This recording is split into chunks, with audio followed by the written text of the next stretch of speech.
Sifuna will attend our inauguration on 30th August 2025, and I'll personally invite you to attend. So, Speaker, secondly, all this money, this branding, whenever I drive around Nairobi, and I have seen this thing is predominant in counties, there is the image of the governor and the MCA. And funny thing, the person who is the governor now was a senator and was castigating the former. What am I trying to say, Speaker? The behavior of kings, people who build cult personality, people who build on hero worship, start by ensuring their images are being put into public projects, Mr. Speaker. I know you have been a member of National Assembly for some time. I was driving sometimes back in this city, and one of the buses which had been acquired through CDF had a big image of the MP as the patron, including the name, Mr. Speaker. Mr. Speaker, when you go to roads, the same thing. So my question is, Mr. Speaker, is why are we having most of these, Mr. Speaker, most of these government projects? Mr. Speaker, I'm happy that Omosundi is saying, in fact, this project, we should brand it that it is done by taxpayers' money, Kenyans' money. This culture of leaders using their own images, their own portraits, is unfortunate, it is immoral, it is uncultural, it is illegal, and that is violation of Chapter 6 on leadership and integrity, Mr. Speaker. So I want to say the amendment proposal by the Devolution Committee that we need to amend the County Governments Act is long overdue, Mr. Speaker. And we need to rise up to the occasion. We have done before, Mr. Speaker. And we agree that every leader in this country is struggling for feasibility. But you don't need to use the resources of the people to get what we call unnecessary feasibility. Yet the resources you are doing is the taxpayers' money, Mr. Speaker. And therefore, this aspect, we need to call upon that the MCAs, the governors, members of parliament, Mr. Speaker, let us, Mr. Speaker, the only time I have not seen some of these people putting their images is only on coffins. But they have put even the farewell homes, Mr. Speaker, which is very unfortunate. We must call out, and I agree that this issue of branding of images, in fact, you should have included members of parliament, Mr. Speaker. And when you look at Article 231(4) of the Constitution 2010 of the Republic of Kenya, one of the things that we said, including issues of money, that we don't want to bear any image of anybody in our currency, Mr. Speaker. And I know the youth leader, Senator Odinga, was among the people who sat during the constitutional review process in this country, Mr. Speaker. Therefore, Mr. Speaker, I agree largely with the recommendations of the committee. We need to ensure, Mr. Speaker, once and for all. Even another issue, Mr. Speaker, because I just wanted to be brief, Mr. Speaker, long enough to cover the essentials, Mr. Speaker. Mr. Speaker, what I'm just saying is, I have seen even government vehicles, GOK. Why is it that when somebody has a GOK vehicle, you change into civilian number plates, Mr. Speaker? How will you use for the signing out the issue of even traffic enforcement laws, Mr. Speaker? Even here in Parliament, we should also be disciplined as leaders, Mr. Speaker. If you are having a government property, including the house, don't convert a government house into your house. If you are driving a government vehicle, and I know a number of our colleagues are using government vehicles, that are, even then 029, Mr. Speaker, not 029, but the county government vehicles. I'm happy the former CCM under my good friend Sibriya Mawiti was there. Let us use the numbers. If it is a county government vehicle, if it is a government of Kenya vehicle, Mr. Speaker, use the numbers that you have been assigned officially, Mr. Speaker. Unless there is something you are hiding. And we are aware there are people who are using government vehicles and property to misuse, including staplers in government offices, including government printers. The indiscipline in this country, Mr. Speaker, is so much that when, you know, Mr. Speaker, there is an attitude called utadu. I don't know where this attitude came. If it is a government property, you don't care.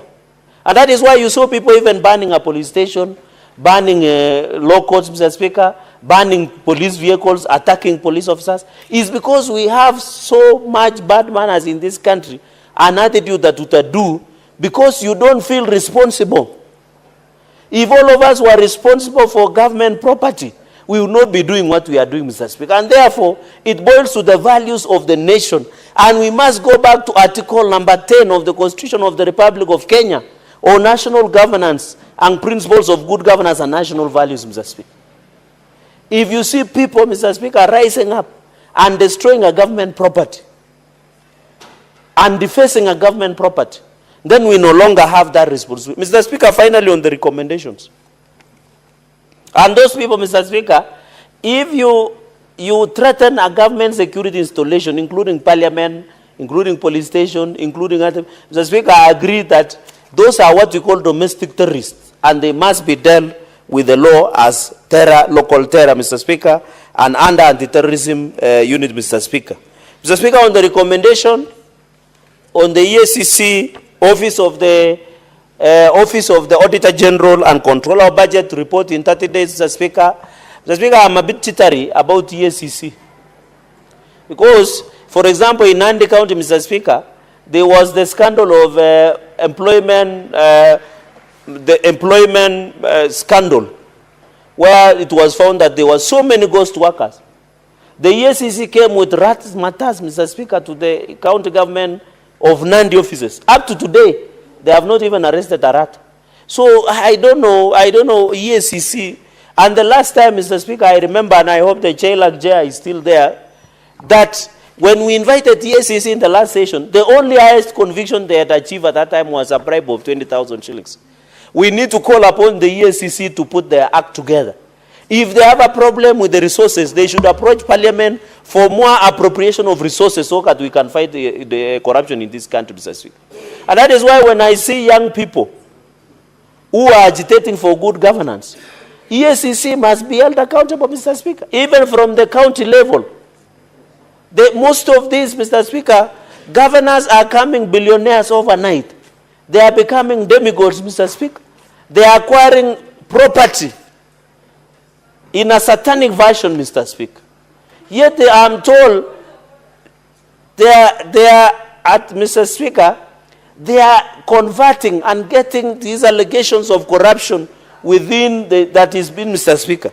And therefore, the issue of EACC, we must agree. And I want to submit in a suamoto manner. Suamoto manner, Mr. Speaker. Suamoto manner to the chairperson of JLAC, Mr. Speaker. Mr. Speaker, I want to appeal to the Committee of Justice, Legal Affairs and Human Rights. In a suamoto manner, after this tabling, they should bring us the status of the fight against corruption in counties, Mr. Speaker. It is very unfortunate in this country, Mr. Speaker.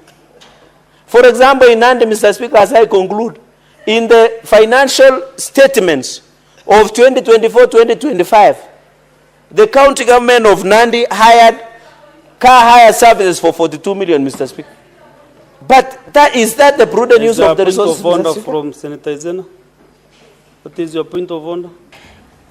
Mr. Speaker, on a statement of facts, is it in order for Senator Cherargei to allege that the only success the Ethics and Anti-Corruption Commission has ever achieved was following up on a bribe of 20 million Kenya shillings, 20,000 Kenya shillings? Mr. Speaker, we are well aware of the successes that the Commission has made, especially on arresting several governors charged with corruption. Can he withdraw and apologize? I will assume your seat as you reason to the point of order.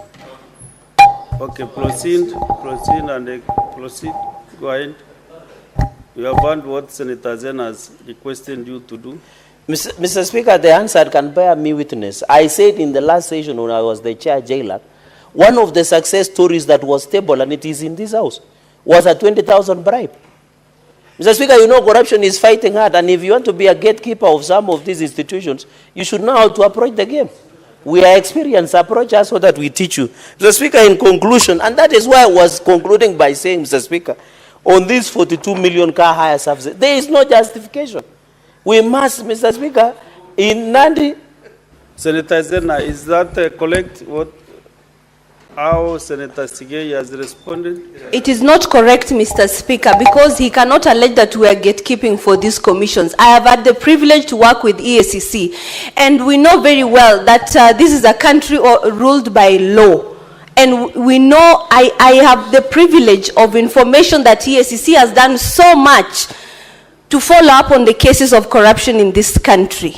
He is well aware, since he is very famous in this country, he knows that equally the same media has broadcasted on issues of corruption, and some of these governors have even come before this house. You cannot reduce the efforts of a whole commission to one instance of a case of 20,000 shillings in your committee.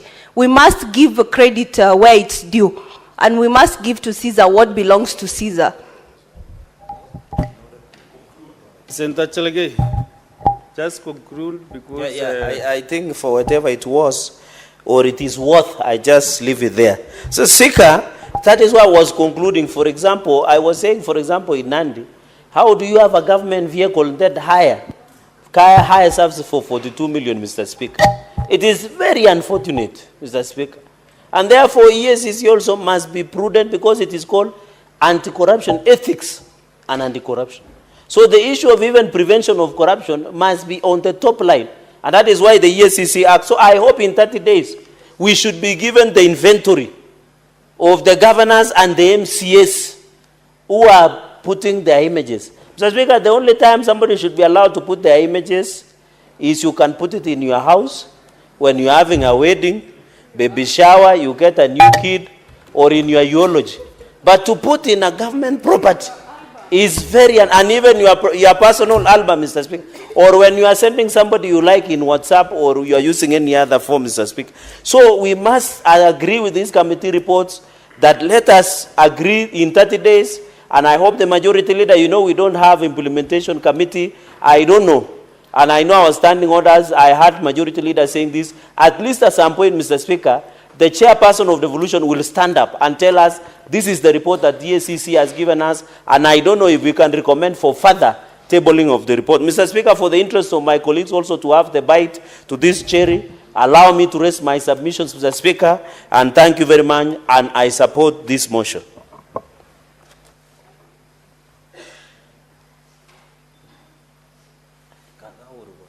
Senator Sifuna. You know, Honorable Speaker, I have heard the majority leader speak, and I've heard Senator Cherargei speak without any interruption.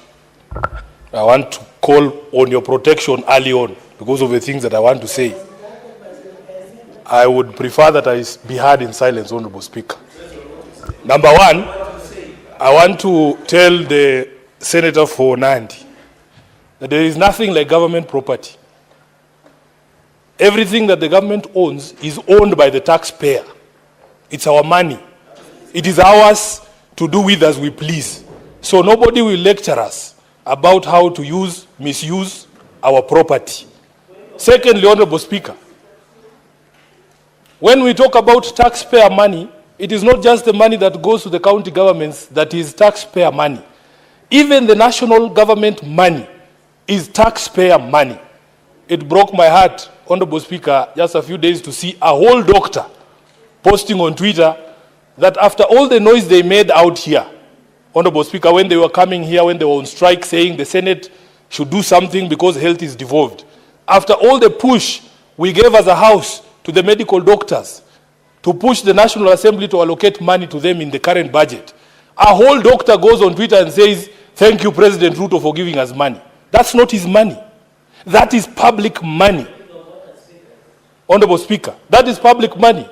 Number two, Honorable Speaker, as a taxpayer in this country, there are very few things that make me happy because we have serious problems with the way that this government utilizes our property.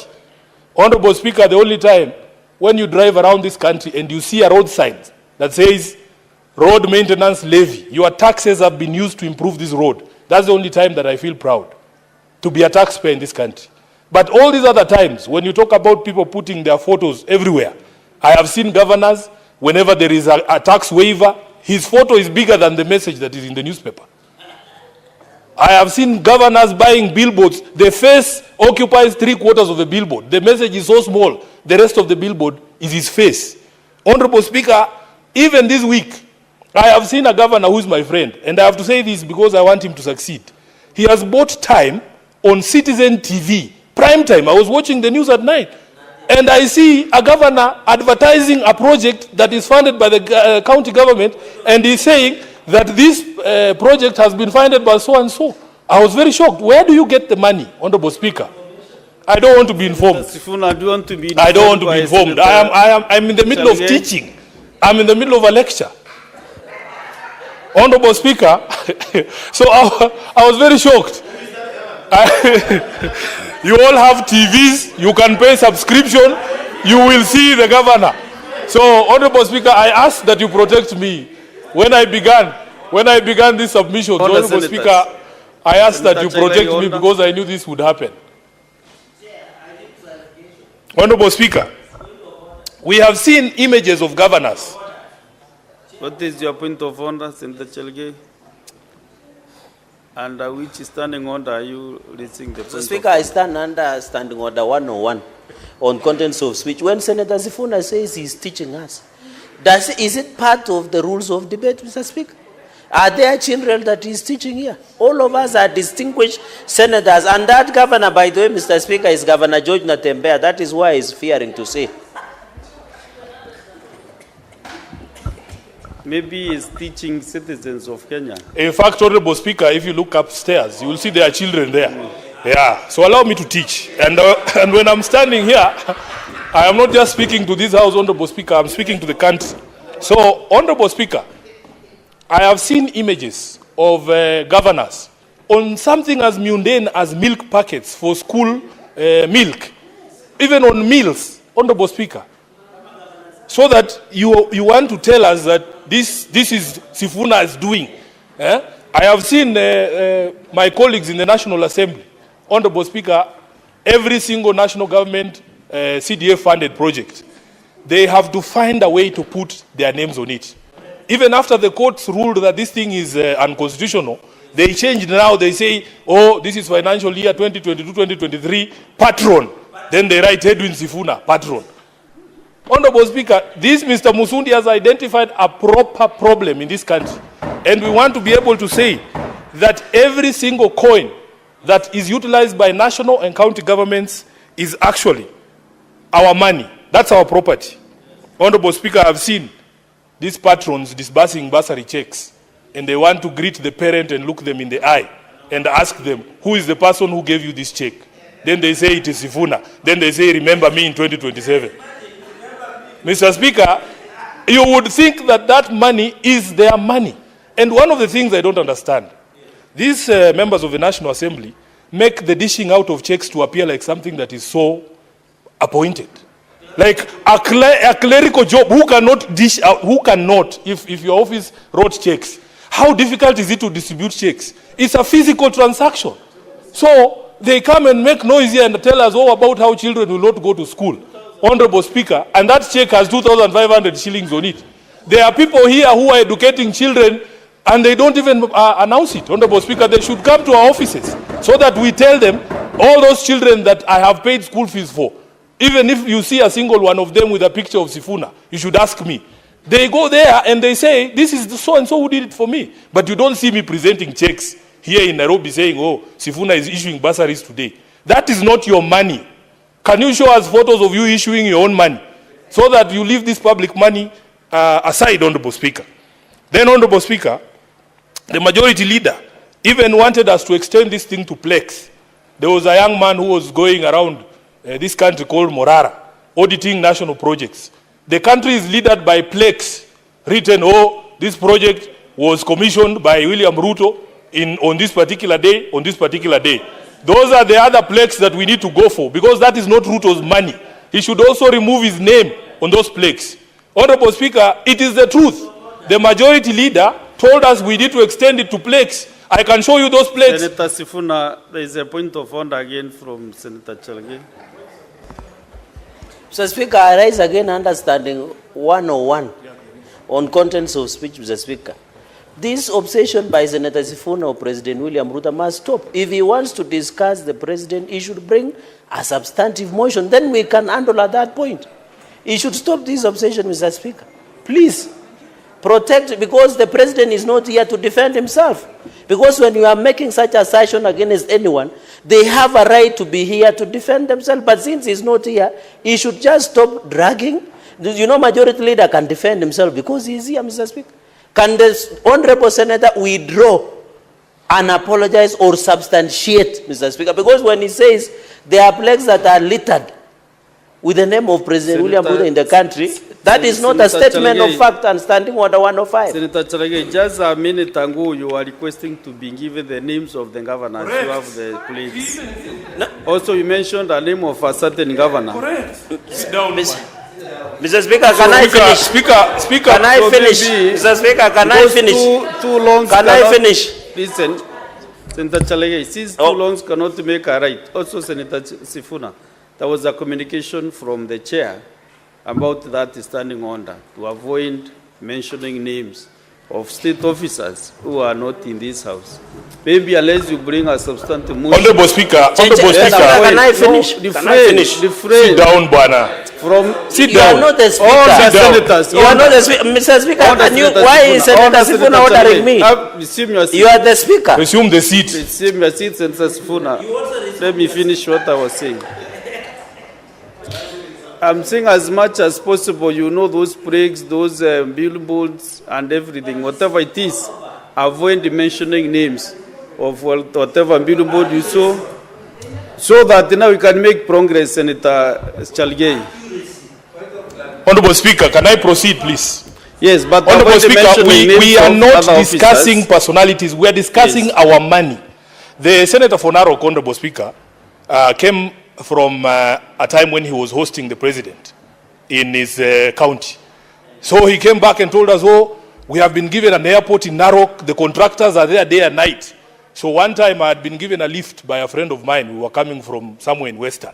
I said, I want to see this airstrip in Narok that has a contractor day and night. So I asked the pilot to fly over that space. Honorable Speaker, there is a plaque sitting there. There are no contractors there. That young man called Morara has gone around the whole country, has shown us.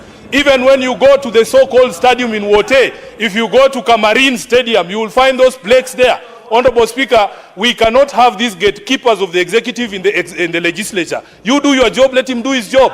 So, Honorable Speaker, when he was going, Honorable Speaker, can you protect me from this heckler? Senator Cherargei, order, kindly. No. Honorable Speaker, do you know? Of order are not making sense now. Honorable Speaker, there is. Senator Cherargei, can you allow? You know, when you are used to using matatus, have you ever been in a chopper? You can see. No. Honorable Speaker, protect me from this. Senator Cherargei. Senator Cherargei, I'm giving you the first warning this afternoon. I'm giving you the first warning. No point of order. Honorable Speaker, please. Let Senator Sifuna be under in silence. Thank you. To conclude his... Honorable Speaker, so the point that I was making, Honorable Speaker, is that those plaques with names of either projects that have been started or concluded should bear the same sign that I told you about, the Road Maintenance Levy Fund. It should say, your taxes have built this stadium in Wote. Your taxes have built this stadium in Camarine, which doesn't exist, by the way. Honorable Speaker, let me conclude by commenting on something he said. And I was very quiet when he spoke, so I hope he will be quiet too. Honorable Speaker, as a responsible government, you cannot tell us to wait for you to face you in 2027, and you are killing us today. Albert Ojwang is in the ground. He will not be able to meet William Ruto in 2027. So if we stopped, all of us, if all of us agreed, all of us should agree. Senator all of Sifuna, us should agree. Senator Honorable Sifuna, Speaker, please don't stop me. You are now contravening standing on the 121. Now the Speaker himself is interrupting me. Standing on the 121. I gave a ruling, I gave you guidance. You know you cannot do elections in the Senate. We don't do elections in the Senate. So avoid mentioning names of state officers. I warned you. I cautioned you. That is the first caution again, understanding on the 121. Very well, Honorable And Speaker. you know the consequences. Very well, Honorable Speaker. Very well, Honorable Speaker. What I'm saying is this. All of us must agree that if decisions are being made democratically at an election, can we guarantee that all of us get to that election? Because you can't tell me to wait for you at the ballot and then you make sure I don't get there. Is Albert Ojwang supposed to vote from the grave? There's no such polling station. So when you talk about a state officer standing up and saying you can shoot people, as if people don't die from gunshot wounds.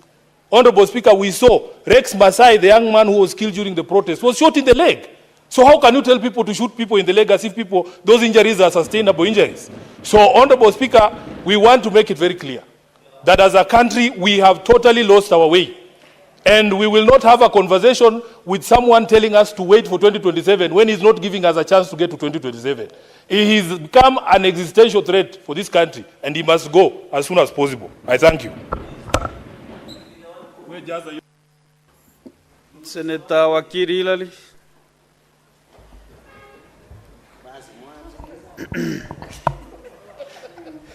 Thank you. Mr. Speaker, you will protect me from Senator Cherargei, particularly when he makes reference to the local dialect that he requests of me to speak to the House on. First, Mr. Speaker, I want to laud this gentleman called Laban Omusundi. He has not only been filing public interest petitions in this House on matters like what we are debating today, but also on matters that covers on the laws that we are legislating in this particular House. Mr. Speaker, in fact, as of today, we have, as JLAC, a report that we were meant to table on another petition that he has filed regarding the introduction of a framework on the recall of members of county assembly, and in that particular petition is saying that the law does not provide for it. So as a Kenyan, a patriotic Kenyan for that matter, I want to appreciate him because we've dealt with not one, not two, but more than 3 petitions as JLAC by this same gentleman. I needed to appreciate him so that as he continues to do that most of us do not or cannot do, he knows he's doing it because he's a patriotic Kenyan and he's doing the act that is expected of us, not only to keep the legislature in toss in terms of enactment of laws, but also in terms of public interest petitions that covers areas including where we are saying we do not want to continue seeing governors, members of parliament, members of county assemblies emboldening their names on resources of public which have been utilized to develop certain infrastructure in our various places. Secondly, Mr. Speaker, I want to appreciate the committee that dealt with this issue, and in particular the recommendation and the timeline they gave requiring the Ethics and Anti-Corruption Commission to do certain actions within 30 days. Mr. Speaker, it is on public notoriety that almost all elected governors, members of parliament, and members of county assembly, in the simplest of the projects, including public toilets and some pit latrines, they publish their names saying that this particular project was done by so-and-so on this particular date without necessarily making reference to the fact that those are public resources. And Mr. Speaker, such publications in itself is abuse of office.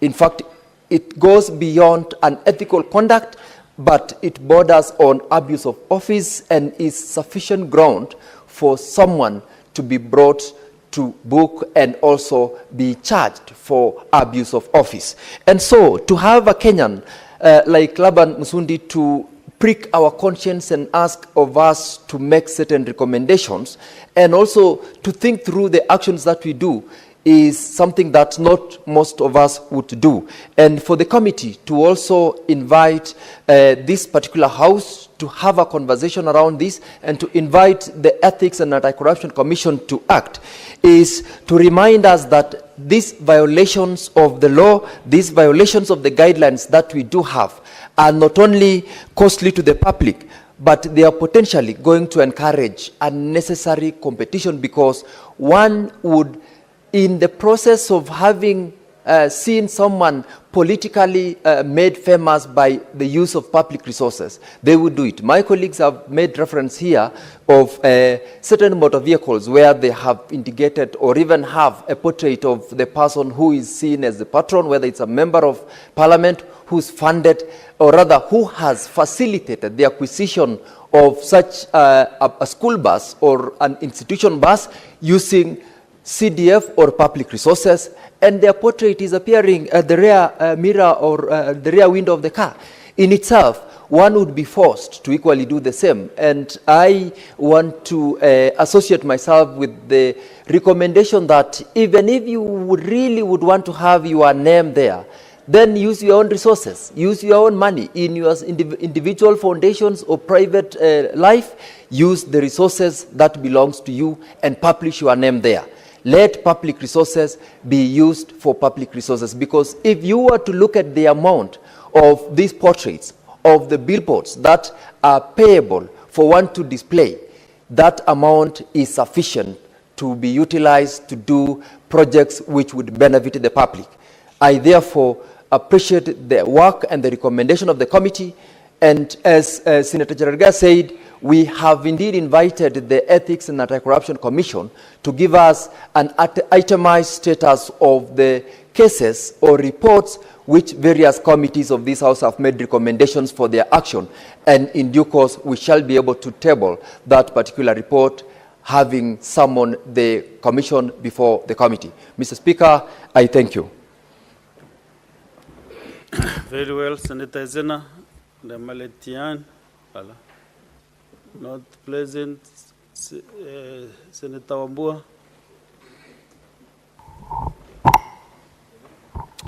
Thank you, Mr. Speaker. Mr. Speaker, I also stand in support of the report by the Standing Committee on Devolution on this petition on by Laban. Mr. Speaker, the issues that we as a Senate are called upon to deal with in the counties are major issues, and this is one of those issues. Mr. Speaker, all of us are born witness to situations where governors in particular counties want to behave as though their names are synonymous with their counties. That every little thing that they do, they want to do billboards with their names and their photos, indicating that they are the people and the leaders that are responsible for the projects that they are talking about. The Speaker, the thing that these people don't understand is that they are in office for, if they are lucky, 5 years. And if they get luckier, they may be 10 years, and that's it. They can never be in office for more than 10 years. As Speaker, some of us are insulted by images of leaders, governors, that the voters kicked out of office, but their images are still staring at us, Mr. Speaker, and proclaiming ownership of projects in counties. Mr. Speaker, this petition by Laban and the recommendations by the Committee on Devolution is one instance where, as a Senate, we should actually move with speed, Mr. Speaker, and ensure that those billboards and those signages, whatever they are brought down, Mr. Speaker. Because there is one thing, Mr. Speaker, to say that they should not be erected going forward. It's a different story, Mr. Speaker, to have to endure the images of those governors and their names on those billboards, looking down on us every time we use it, whether it's a road or a project that was initiated and completed during their time. So, Mr. Speaker, I fully support the recommendations of the committee and thank Laban for bringing that petition to the Senate. Secondly, Mr. Speaker, when I came in, I found my colleagues in serious conflict and a war of words over remarks that were being made by the senator for Nairobi. Mr. Speaker, the one thing that we must agree, all of us, is that this country belongs to all of us. Every one of us. Those in authority and those under authority, Mr. Speaker, this country belongs to all of us. There is one thing, Mr. Speaker, that is getting very rare among us, and it gets me very worried. Mr. Speaker, the tolerance levels in this country are really going very low. And it's a matter of concern for me as a leader, as a citizen of this country.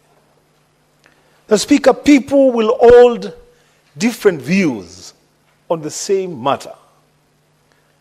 It doesn't mean that those people must be enemies just on account of different views that they hold.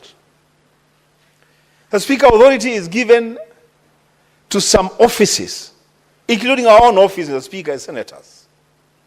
We have the power to summon governors and state officers and grill them on issues of public concern. Mr. Speaker, the executive has been given powers by the Constitution to ensure the safety of our property and the safety of our lives, to make sure that this country runs in a good way, Mr. Speaker. Mr. Speaker, I keep saying that I am probably the least qualified to offer any advice to the executive, the national executive, or even the county executives. But Mr. Speaker, I want to plead with the national executive, led by His Excellency the President. I really want to plead. Mr. Speaker, we tone down rhetoric. We tone down our speeches. We be careful the things that we say in public. For a good reason, Mr. Speaker. Because if our president then says certain things in public, chances are that some people will react to those things. They will answer him. That exchange, Mr. Speaker, is not good for us. This country needs serious healing and tolerance. Mr. Speaker, I know it is a very difficult thing to ask for, but I'll ask for anyway.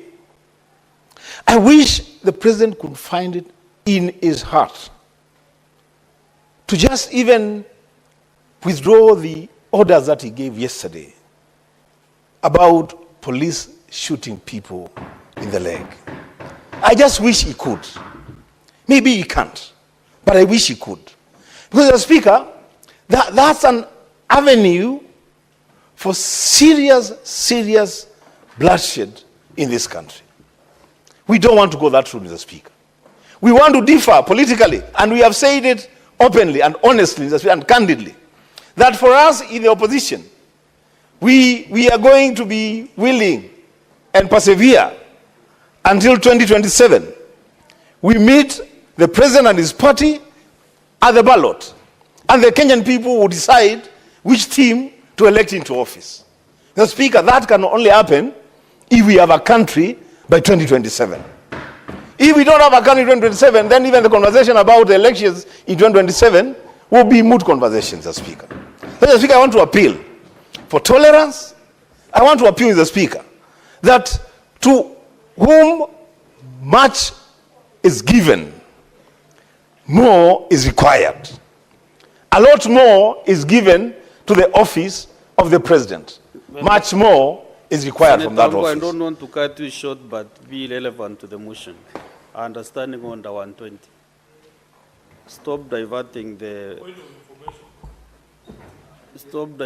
from the call agenda on the motion. If you want to discuss that matter, then you can know what to do. Just bring a motion. Let us discuss it. Mr. Speaker, I'm guided. Do you want to be informed? Yeah, I can be informed, yes. Okay. Go ahead. I want to inform Honorable Wambua, because he was not in the House, that in fact the person who started that discussion about the shoot to kill orders was Senator from Nandi during the debate. And in the rules of fairness, we also have to comment. And I have to point out that no point did I hear the Speaker interject and say that that is not relevant. So what's good for the gander must be good for the goose. Allow us to speak on matters of national interest, Honorable Speaker. While on the floor, I gave guidance. No, you never interjected to stop him. You cannot He's tell the me one who no, brought no, that matters Senator there. Sifuna, you're out of Honorable order. Speaker, you must be fair to can't both be guiding sides of the me on House. what to do, But you have to be fair to both sides of the House. No. Yeah, that matter, Senator Wambua, was begun by the Senator for Nandi. Senator Sifuna, He spoke extensively, and we must respond to the things that he informed said. him. That's fair enough. Yeah, he will tell me when the information is enough, Honorable Speaker. You should allow him to say whether it is enough. I have more. Senator Sifuna. That's okay. That's okay. Thank you for the information, Mr. Speaker. Mr. Speaker, I am guided by your direction. And Mr. Speaker, allow me to remind this House that on the June 25th of 2024, when this House was invaded by young people, Mr. Speaker, everybody else took off.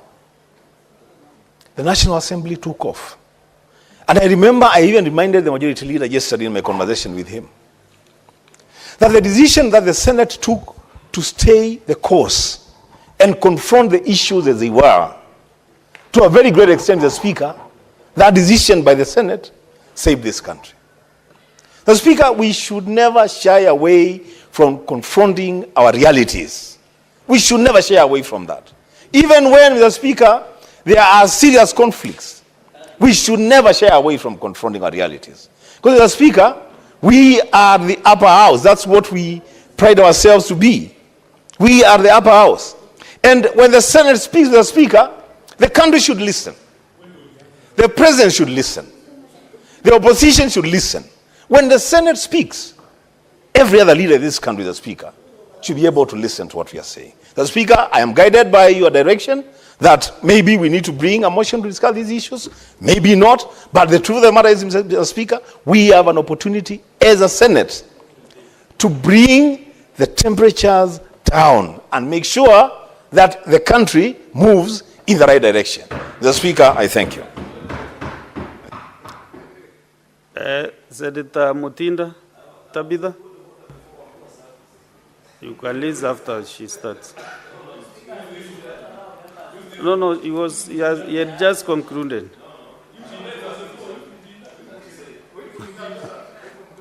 Senator Tabitha. Thank you, Chair.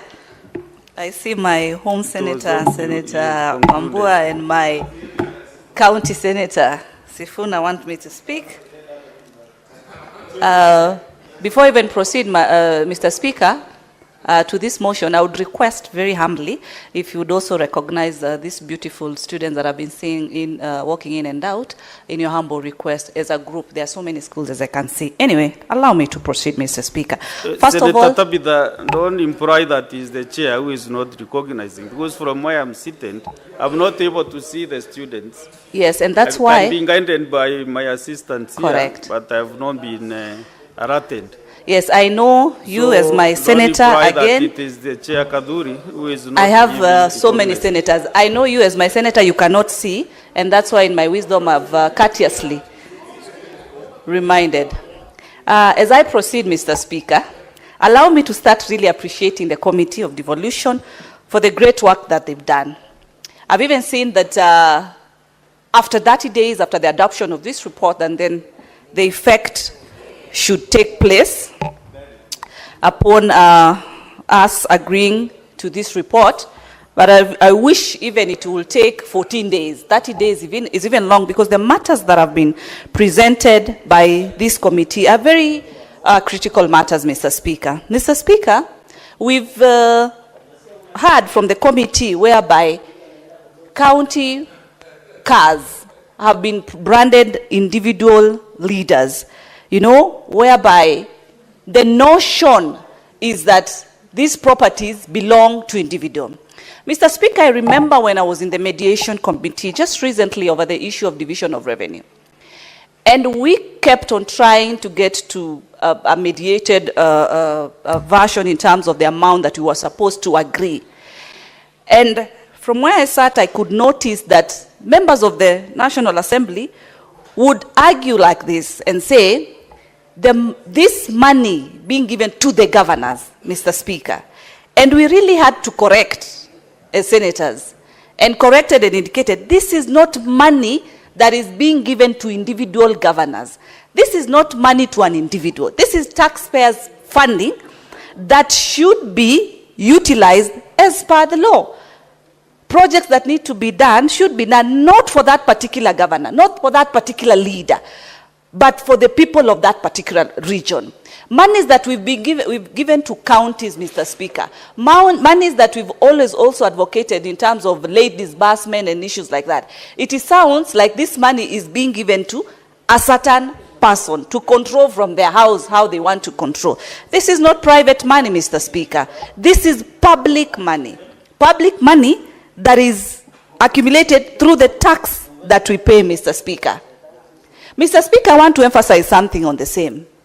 When we talk about these cars, when we talk about these buildings, Mr. Speaker, Senator Cherargei, I would beg, give me silence. Mr. Speaker, public resources, Mr. Speaker, should be well utilized. Public resources are not just for that particular leader, for that particular financial year. They are for the generations and generations to come. We cannot be having budgets whereby one particular project is the same one that is being funded year in, year out. Why? Because we've allowed that public resources cannot be well utilized. It is wrong. Even if that public resource has been funded by the taxpayers' money, it is the responsibility of the leadership at that particular time to ensure that the standard of that particular asset is within the required standard, Mr. Speaker. Resources should not be misused simply because they are government resources. It is wrong, Mr. Speaker. We've seen also, Mr. Speaker, whereby at times public cars or government cars, Mr. Speaker, whereby number plates are removed and private number plates installed so that people can be able to use these government resources as if they are their own toys, Mr. Speaker. It is a high time, Mr. Speaker, that EACC cracks the whip heavily on this.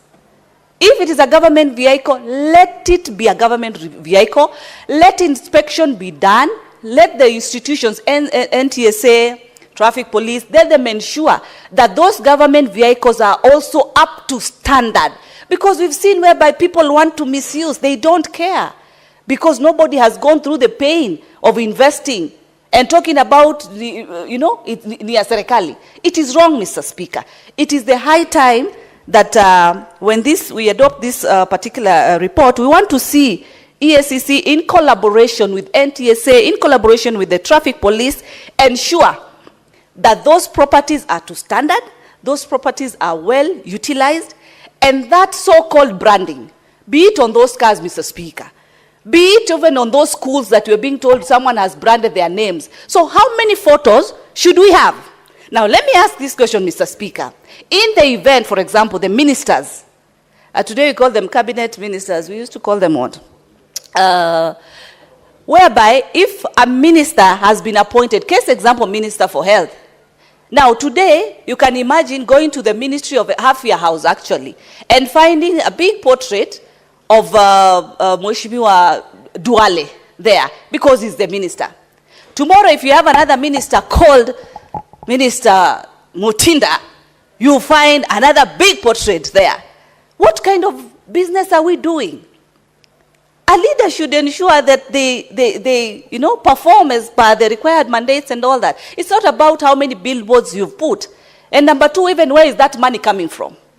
Which are these resources that we keep on using during all this branding? And then after that person, that leader leaves office, rebranding needs to be done. It's not about, Mr. Speaker, how much someone has been able to do. It's more of the assets that have been put in place using the public fund are well utilized, are to the standard that is required, that is needed, Mr. Speaker. That is what is important, Mr. Speaker. I would even ask myself, in the event that EACC is undertaking their role, and they find, for example, leader A, leader B, or C has, issues to answer or has been found guilty on corruption matters. So then why can't we allow EACC to also have billboards all over this country of those leaders who have misused funds? So that it's a two-way traffic, Mr. Speaker. Why can't we allow EACC to put on billboards these rogue leaders? If the money that is supposed to fund projects and do what is needed is the same money that leaders are using for branding of themselves, Mr. Speaker. It's not even a campaign time, Mr. Speaker. Allow, Mr. Speaker, for me to say that I also want to agree partly with what my other home senator, Senator Wambua, has talked about when he says as leaders, as politicians, we also need to minimize the politicking that we are so good at, Mr. Speaker.